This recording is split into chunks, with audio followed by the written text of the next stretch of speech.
ابھی تک ہم کچھ وثوق سے نہیں کہہ سکتے کہ اس دوران کچھ ہو جائے، کسی بھی قسم کا مرکز میں ہو جائے شہباز شریف حکومت کے ساتھ،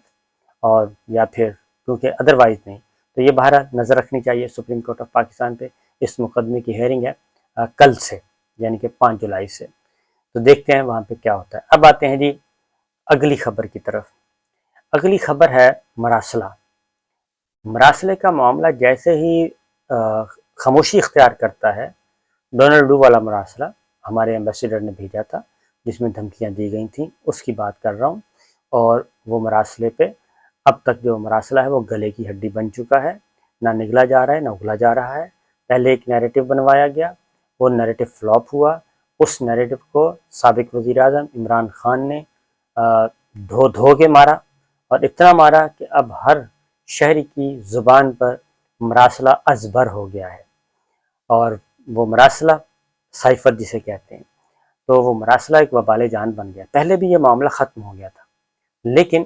اس کو دوبارہ زندہ کیا گیا۔ کس نے کیا؟ D G I S P R جناب بابر صاحب آئے، 2 ٹی وی چینلز پہ اپیئر ہوئے یکے بعد دیگرے، ایک دنیا ٹی وی پہ اور اس کے بعد ہم نیوز پہ، دونوں پہ آ کے انہوں نے مراسلے کو دوبارہ زندہ کر دیا، اور حالانکہ کسی کی زبان پہ بھی وہ مراسلہ نہیں تھا اور میڈیا سے بھی غائب ہو چکا تھا۔ اور اس کے بعد پھر ایک نیا طوفان کھڑا ہوا۔ جب نیا طوفان کھڑا ہوا تو اس میں پھر نیوٹرل جو ہیں وہ پریشر میں آئے، کیونکہ اس میں کچھ کرداروں کا ذکر ہے، نام نہیں ابھی تک کسی نے بھی لیا، لیکن ہمیں پتہ ہے کہ وہ کردار یا جنہوں نے وہ سائفر پڑھا ہے ان کو تو پتہ ہے کہ وہ کس کا نام ہے، ٹھیک ہے؟ تو وہ جو کس کا نام ہے اس کو مسلسل دباؤ میں رکھنے کے لیے مراسلے کو زندہ کیا جاتا ہے، ہر 2 ہفتے کے بعد، ہر تیسرے ہفتے کے بعد، ہر 5ویں دن زندہ کیا جاتا ہے۔ یہ ایک بڑا ہی باریک کام کیا جا رہا ہے۔ اس وقت بھی ہم نے کہا تھا کہ جب سارے بھول گئے ہیں تو پھر کیوں؟ اب پھر ایسا ہی ہوا، اب پھر عمران خان صاحب کا جو آخری جلسہ ہوا اس میں انہوں نے مراسلے کا اس طرح سے ذکر نہیں کیا، بلکہ دیگر موضوعات پہ بھی انہوں نے گفتگو کی اور مراسلے کو نیچے لے گئے، لیکن یہ شاید پسند نہیں ہے، اور دوبارہ پھر اس مراسلے میں جو کردار ہے ان کو دوبارہ پریشر میں لانے کے لیے پھر ایک اور سٹوری دی گئی، اور وہ سٹوری دی گئی like minded P M L N کے لائک مائنڈڈ جو ہیں ان کو، اور ان کو سٹوری دی گئی اور وہ شائع ہوئی۔ اس میں یہ ایک نئی کہانی بنائی گئی، وہ یہ بنائی گئی کہ جی اعظم خان صاحب اور عمران خان صاحب کے درمیان ایک گفتگو آڈیو جو ہے وہ پکڑی گئی ہے اور وہ محفوظ ہے، اور اس میں عمران خان صاحب اور اعظم خان صاحب کہہ رہے ہیں کہ سائفر کا جو ہے نا اس کو ہم سیاسی بیانیے کے طور پہ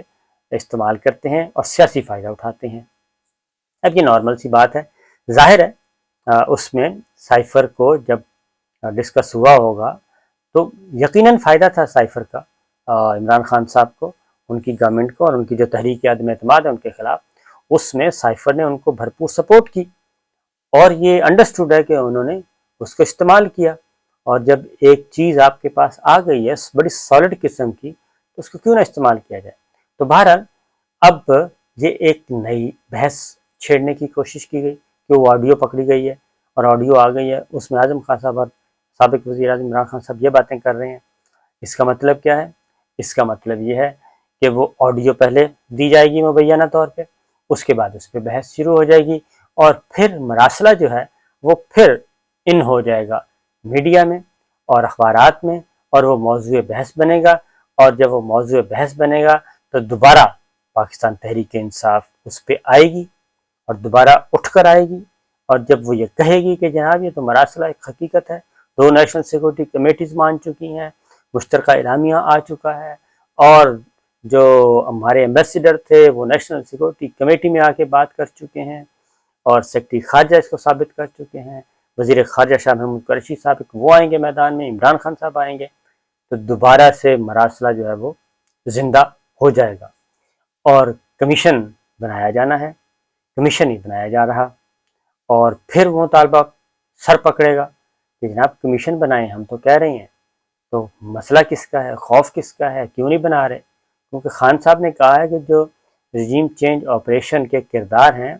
وہ نہیں چاہتے کہ یہ کمیشن بنے، وہ خوفزدہ ہیں کمیشن بننے سے. تو یہ چیز بھی ہو رہی ہے جناب. معاملات یہاں تک پہنچے ہوئے ہیں کہ کسی بھی طریقے سے یہ معاملہ اس طریقے سے نہ آگے بڑھے، اور جیسے ہی یہ معاملہ تھوڑا سا نیچے جاتا ہے اس کو پھر زندہ کر دیا جاتا ہے. تو یہ سوچنے والی بات ہے کہ آخر یہ ماجرا کیا ہے. ایک دو اور چیزیں بھی ہیں چھوٹی چھوٹی، وہ بھی آپ کے گوش گزار کر دیتا ہوں، کیونکہ جیسے جیسے یہ قریب آ رہا ہے نا جی 29 نومبر، تو یہ چیزیں اسی طرف آگے بڑھیں گی اور اسی انداز میں آگے بڑھیں گی. تو یہ پیچھا چھوڑنے والی چیزیں ہیں نہیں، اصل میں معاملات ایسے ہی ہیں. اور اس کی ساتھ ساتھ یہ بتا دوں کہ مہنگائی اس وقت، اور یہ اس کا ایک اور فائدہ بھی ہو سکتا ہے کہ یہ مراسلے کو زندہ کرنے کا. اب مراسلے میں ایک اور بات بھی بتا دوں کہ مسلم لیگ نواز شہباز شریف صاحب، خواجہ آصف صاحب کہہ چکے ہیں، لیکن بات نہیں بن رہی، اور کہہ دیتے ہیں کہ ہم کمیشن بنا رہے ہیں لیکن بناتے نہیں ہیں. اور D G I S P R بھی کہہ رہے ہیں ہم اس کے مخالف نہیں ہیں، لیکن کمیشن نہیں بن پا رہا. تو کمیشن جب بنے گا اس کے ٹی او آرس کی بات ہوگی، تو ٹی او آرس کی بات ہوگی تو پھر معاملہ آگے سے آگے طول پکڑتا جائے گا. یہ ایک بالکل کیا کہنا چاہیے منظم انداز میں چیزیں آگے بڑھ رہی ہیں. کوئی نہ کوئی تو ہے جو سب کچھ چلا رہا ہے، ورنہ تو جناب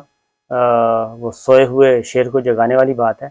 سوئے ہوئے شیر کو کیوں جگایا جا رہا ہے جب کوئی اور نام ہی نہیں لیتا. تو یہ چند خبریں تھیں، میں نے کہا آپ کے ساتھ شیئر کر لوں، اور آنے والے دنوں میں یہ چیزیں آگے بڑھیں گی اور اس کو شاید کوئی نہ روک سکے. اجازت دیجیے، اللہ حافظ.